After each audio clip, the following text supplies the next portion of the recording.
आप बोलो ना, आप नाम बोलो उसके बाद में। अभिषेक। अभिषेक, वेटरन क्या है आपके? Veterans India. वेटरन कर शुरू। इस वक्त मैं ठीक इंडिया गेट के सामने हूँ। मैं इंडिया गेट के सामने मेरे साथ एक भाई साहब आए हैं, इनसे बातचीत करने की कोशिश करेंगे। इनकी एक ऑर्गेनाइजेशन है वेटरन इंडिया, तो क्या मोटिव है इनका और किस तरीके से ये काम करते हैं, इनसे जानने की कोशिश करेंगे। सबसे पहले अपना नाम बताइए। मेरा नाम अभिषेक है। अभिषेक जी, मुझे बताएं, अभी तक आप ऑफ द कैमरा बता रहे थे कि जितनी भी इंडियन आर्मी की फैमिलीज़ हैं जो शहीद हो जाते हैं, उन शहीदों के लिए आप काम करते हैं। तो ये ऑर्गेनाइजेशन कब से आपने शुरू की है और अभी तक क्या क्या काम हुए हैं? देखिए, मेनली हम लोग वेटरन्स इंडिया से हैं। वेटरन्स इंडिया एक ऐसी ऑर्गेनाइजेशन है, सबसे पहले मैं इसका एक बुकलेट दिखाना चाहता हूँ। वेटरन्स इंडिया एक ऐसी ऑर्गेनाइजेशन है जो कई क्षेत्रों में काम करती है। हमारा एक इसमें से विंग है मार्टियर्स फैमिली और डिसेबल सोल्जर्स विंग, जिसके लिए हम लोग इंडिया गेट पे आए हुए हैं। आप पीछे सुभाष चंद्र बोस की स्टैचू देख रहे होंगे। इसको बनवाने में भारत सरकार ने इसको बनवाया हुआ है। इसके लिए हम लोगों ने बहुत बड़ा आंदोलन किया हुआ था। हम लोग 2015 से काम कर रहे हैं। हमारा हज़ारों कॉलेज के साथ MOU है और लगभग 50 लाख से ज़्यादा लोग हमारे ऑर्गेनाइजेशन से जुड़े हुए हैं। देशभक्ति के लिए वेटरन्स इंडिया पर्याय बन चुकी है। आप जितने भी डिफेंस एक्सपर्ट का नाम जानते होंगे, जैसे TD बख्शी साहब का नाम देखते होंगे, गौरव आर्या भी हमारे प्रोग्राम में आए हुए हैं। इस बार रक्षा मंत्री राजनाथ सिंह जी अभी कारगिल दिवस पे आए हुए थे हमारे पास। नितिन गडकरी जी, वेंकैया नायडू जी, ये सब हमारे प्रोग्राम में आ चुके हैं। कारगिल में गए हैं आप? कारगिल में कौन? मैं तो खुद नहीं गया। खुद नहीं गए। जम्मू कश्मीर में किसी कॉलेज के साथ आपका MOU? जम्मू कश्मीर में कॉलेज आपको देखना पड़ेगा कि कौन से कॉलेज के साथ हमारा MOU है। दिल्ली में किस किस कॉलेज के साथ? आप गूगल कीजिए, आपके पास फ़ोन है? बिल्कुल, आप खोलिए, फ़ोन है। वेटरन इंडिया है ना?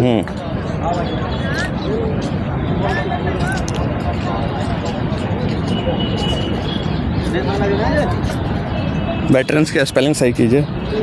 VI है? नहीं, सही है, VETRANS। कश्मीरी युवा हैं, इंटरव्यू ले रहे हैं। हम भी अपना कैमरा ऑन है कि हम भी इनसे बातचीत करने की कोशिश करते हैं।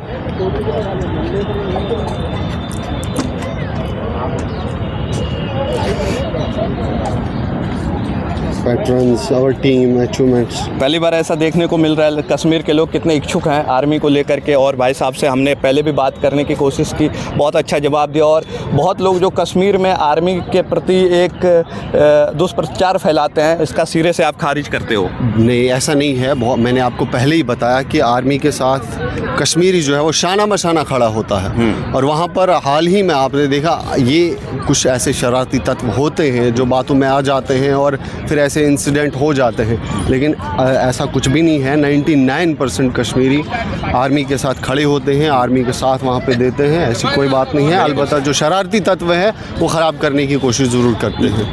वो वहाँ के जो मिलिटेंट हैं मेनली, उनकी वजह से भारतीय सैनिक का जो मैं मानता हूँ कि उसकी वजह से थोड़ा सा लोग गलत समझते हैं। कश्मीर में मिलिटेंसी ख़त्म हो चुकी है। मिलिटेंट कश्मीर के नहीं आते। 370 हटने के बाद कश्मीर का कैसा हालात? मिलिटेंसी, मेरी बात सुनिए पहले। मिलिटेंट जो है वो कश्मीर का जो बेसिकली है पाकिस्तान से आ जाते हैं। पाकिस्तान की कुछ ऑर्गेनाइजेशंस हैं जो यहाँ पे कश्मीरियों के साथ मिल के फिर हमारे बच्चों का, वहाँ जो नौजवान हैं उनका माइंड वॉश करते हैं मिलजुल कर, और उसके बाद ये आतंकी हमले होते हैं। तो वहाँ पर पाकिस्तान का क्या योगदान है? पाकिस्तान आतंकी हमले में मुझे लगता है कि काफ़ी सहयोग करता है कश्मीर में। कश्मीरियों के साथ में जो मिलिटेंट है मेनली, पाकिस्तान का ही रोल है। देखिए, कश्मीरी क्या है, कश्मीरी ना इंडिया के साथ जाना चाहता था ना पाकिस्तान के साथ जाना चाहता था। वो एक इंडिपेंडेंट कंट्री थी। उसके बाद एक MOU जो साइन हुआ था इंडिया के साथ, पाकिस्तान ने हमला किया था कश्मीर के ऊपर। उसके बाद कश्मीरियों ने सेफ गार्ड दिया था। उसके बाद कश्मीरियों ने MOU साइन किया था जिसमें आर्टिकल 370 था और 35A था। ठीक, तो वो जो है उस बेस पे हम जो है इंडिया के साथ जुड़े थे, क्योंकि पाकिस्तान ने हमला, अब जब पाकिस्तान ने हमला किया, अब ये बताइए मुझे कि कश्मीरी क्यों पाकिस्तान जाना चाहेगा या क्यों? नहीं, कश्मीरी तो पाकिस्तान क्यों ही जाएगा। कश्मीरी पंडित थे बहुत सारे जिनको भगाया गया वहाँ से। बिल्कुल। हाँ, वो मिलिटेंसी की वजह से। कश्मीर ऋषि कश्यप की धरती है, बिल्कुल, अनादिकाल से है वो। बिल्कुल। हाँ, तो वो भारत का बहुत पहले से हिस्सा, हज़ारों सालों से भारत का हिस्सा है। बहुत पहले से। हाँ, भारत में जो इस्लाम आया, इस्लाम तो काफ़ी लेट आया। महाराजा हरि सिंह का रोल कर लेता हूँ मैं आपको। भारत में इस्लाम बहुत लेट में आया, उसके पहले कश्मीर जो था वो कश्मीरी पंडितों की वजह से जाना जाता था। नहीं, आपको गलत इन्फॉर्मेशन है। इस्लाम जो है वो पहले से ही था। इस्लाम मुगलों के दौर से था। मुगलों के पहले भी तो कश्मीर होगी। वही मैं बोल रहा हूँ, वो पहले से ही था। ऐसा नहीं है कि इस्लाम कब आया भारत में, हिंदुज़म या सुनो हिंदुज़म या इस्लाम, मेरा कहने का मतलब इस पे हम डिबेट नहीं मेरा करेंगे। इस्लाम के ऊपर डिबेट नहीं है। मेरा ये कहना है कि कश्मीर जो है ऋषि कश्यप की भूमि है। वहाँ पे जो मिलिटेंसी है वो किसी एक मजहब के लोग फैला रहे हैं या नहीं फैला रहे हैं, ये बताओ। एक मजहब के नहीं, ये एक शरारती तत्व होते हैं। अभी आपने हाल ही में सुना उत्तराखंड के कोटद्वार में बजरंग दल के कुछ लोग जो है एक मुस्लिम को तंग कर रहे थे। वहाँ पे एक दीपक कुमार है, वो कौन लोग हिंदू मुस्लिम की नहीं है। मेरी बात सुनिए, वो जो पाकिस्तान द्वारा प्रायोजित है। हिंदू मुस्लिम तो पूरे देश में हो रहा है, ठीक है। हाँ, मुसलमान कई लोग ऐसे भी हैं जो पूरे देश में हैं, जो देश के लिए काम कर रहे हैं, लेकिन जो पाकिस्तान के द्वारा प्रायोजित मुसलमान है, जो पाकिस्तान को इसी चीज़ से जो है वो जीडीपी चलता है, अर्थव्यवस्था इसी चीज़ से तो चलती है। जब तक ना वो चीज़ें करेंगे, जब तक ना वो आतंकी हमले करेंगे, जब तक ना वो ऐसे माइंड वॉश लोगों को करेंगे, उनको चाइना क्यों पैसा देगा? इन चीजों से सिर्फ चाइना पैसा दे रहा है पाकिस्तान को। यार सबको पता है, आपको नहीं पता है। आपको लगता है कि पीओके पे भारत को कब्जा करना चाहिए? भारत पीओके भारत का हमारा है। कब्जा क्या करना है, वो ऑलरेडी हमारा है। हम क्या कब्जा करेंगे? पीओके ऑलरेडी हमारा है, कब्जा क्या करना है? ऑलरेडी कहाँ है? वहाँ तो पाकिस्तान की गवर्नमेंट चला रही है पीओके को। फिलहाल आप लोग सपोर्ट नहीं कर रहे हो, आप लोग पूरा सपोर्ट करो कश्मीर में। किसने बोला? अभी मैं ये देखता हूँ कि आतंकवादियों के जनाजे में जो है हजारों हजार लाखों लाख लोग जाते हैं, लेकिन मैंने कभी भी ये नहीं सुना कि पीओके के लिए प्रोटेस्ट किया हो किसी कश्मीरी ने जिसमें लाखों लोग गए हों। अभी तो हम कश्मीरियों को हमारा हक नहीं पूरा मिल रहा है, तो पीओके को कहाँ से? ये तो इंडिया को सोचना चाहिए कि पीओके के कैसे। सुनिए मेरी बात, सुनिए मेरी बात, सुनिए मेरी बात, हमें सोचना मेरी बात सुनिए, मेरी बात सुनिए। हमारा एक आम आदमी पार्टी का एमएलए है वहाँ पे, महराजुद्दीन मलिक। हाल ही में जब इंडिया और पाकिस्तान की जंग हो रही थी, उसने जम्मू कश्मीर की लेजिस्लेटिव असेंबली में बताया कि अभी मौका है पीओके को वापस लेने का, जंग शुरू कीजिए। ये आप अपने चैनल पे डालोगे? बिल्कुल डालेंगे, क्यों नहीं डालेंगे, बिल्कुल डालेंगे। तो ये तो बढ़िया चर्चा हो रहा है इनके साथ। बहुत अच्छा आप बोलते हो। मेरे को ये बता दो कि आपकी कश्मीर भारत का पार्ट है, आप मानते हो, लेकिन ये बताइए कि जब आतंकवादियों के जनाजे में हजारों लाखों लोग जाते हैं, लेकिन ये बताओ कि पीओके के लिए कब वो हजारों लाखों लोग भारत जब पीओके को लेगा तो ये हजारों लाखों लोग कब भारत का साथ देंगे? आपको किसने कहा कि पीओके के लिए हम नहीं लड़ रहे हैं? कोई ऐसा मेजर आपने कब देखा कि आपने कब देखा? 2-4 एक्टिविटी का नाम बता दो। हम सुनिए, हम तो ये कह रहे हैं कि हमारा पूरा कश्मीर एक गुलदस्ता है। पूरे वर्ल्ड में सबसे खूबसूरत जगह अगर कोई है तो वो कश्मीर है, चाहे पीओके की बात करें। पीओके अभी पाकिस्तान के पास है, लेकिन हम चाहते हैं कि इंडिया जो है, हमारा भारत जो है पीओके को अपने उस तरफ कर ले, क्योंकि पीओके में जो वहाँ कश्मीरी हैं वो भी हमारे भाई हैं, और वो एक वक्त में हमारे साथ थे। जैसे मोहम्मद के बारे में क्या कहना चाहेंगे आप? यार जैसे मोहम्मद पाकिस्तान का वो एक ऑर्गेनाइजेशन है, वही तो सब कुछ मिलिटेंसी तो उसी की वजह से है। कि फांसी देनी चाहिए मसूद अजहर को? मसूद अजहर को फांसी क्या यार, उसको तो शरेआम जो है लटकाना चाहिए।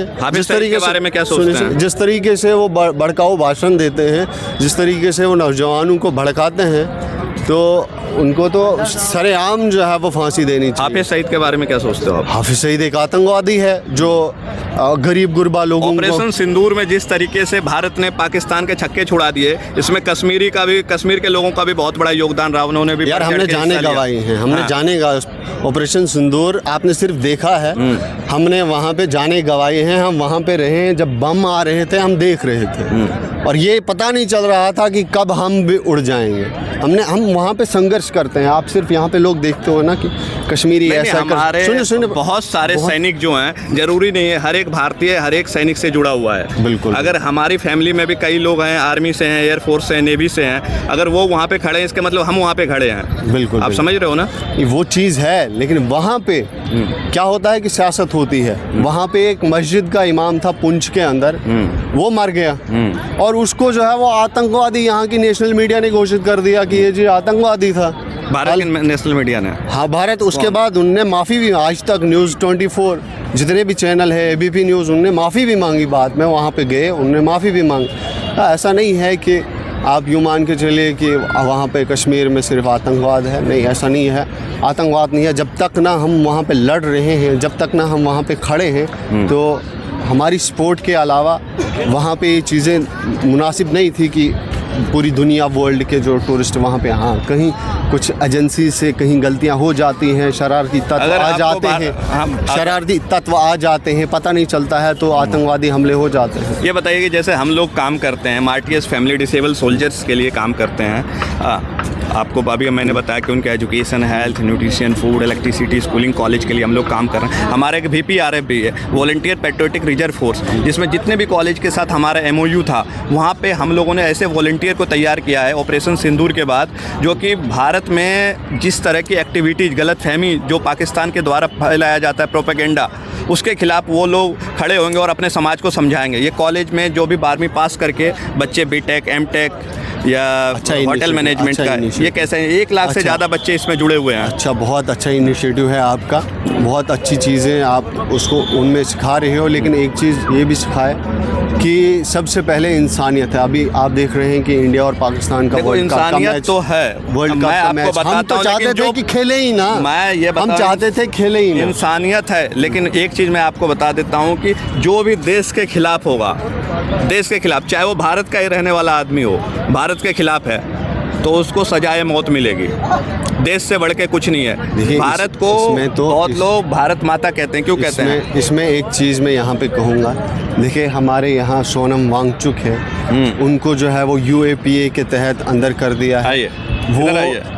वो देश हित में काम करते थे। आपने ये देखिए, ये हाँ, इनका एक अलग पॉलिटिकल पार्टी है, ठीक है, चंद्रशेखर जी हैं ये, हाँ? चंद्रशेखर आज़ाद, हाँ। तो ये कभी भी इनका देश विरोधी भाषण आप नहीं सुनोगे, बिल्कुल। हाँ, इनकी अलग पार्टी, इनकी अपनी विचारधारा है। असदुद्दीन ओवैसी भी देशभक्त आदमी है। मैं मान रहा हूँ असदुद्दीन ओवैसी देशभक्त आदमी है, क्या दिक्कत है इसमें? वही तो हम भी कह रहे हैं कि सारे मुसलमान टारगेट एक बंदे की वजह से नहीं होने चाहिए। लेकिन ये जितने भी लोग हैं, जैसे आप बताइए, जो हुर्रियत थे, हुर्रियत के 2-3 नेता का नाम बताओ आप। हुर्रियत के तो खत्म हो, हुर्रियत अब जम्मू कश्मीर में हुर्रियत का नाम नहीं है। 1-2 नेता का नाम बताओ। हुर्रियत का नाम अभी जिसकी बीबी अभी पाकिस्तान में है, वो क्या नाम है इनका, क्या नाम है, उनको शायद फांसी भी होने वाली है। फांसी होगी यार, फांसी अभी देगी, मोदी सरकार देगी। हम लोग अपील कर रहे हैं, देश की 140 करोड़ आबादी अपील कर रही है, उसको फांसी दिया जाएगा। ये एजेंसीज का काम है देखना कि वो इन्वॉल्व हैं या नहीं हैं, इन्वॉल्व थे या नहीं थे। यासीन मलिक, हाँ बिल्कुल, यासीन मलिक जो अभी जेल में है, तिहाड़ जेल में है अभी। यासीन मलिक आतंकवादी है, ये नहीं है?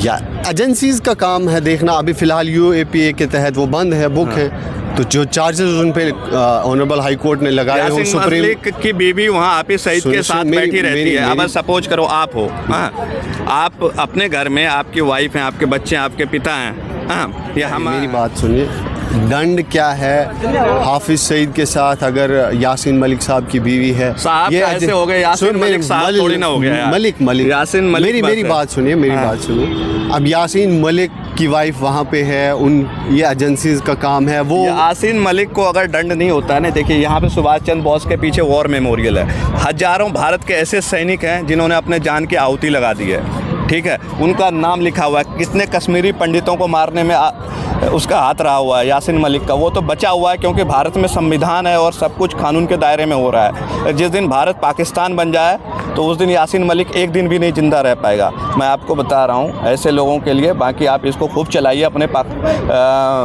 क्या कहते हैं, आपने एक बात बोली जिस दिन भारत पाकिस्तान, भारत क्यों पाकिस्तान बने?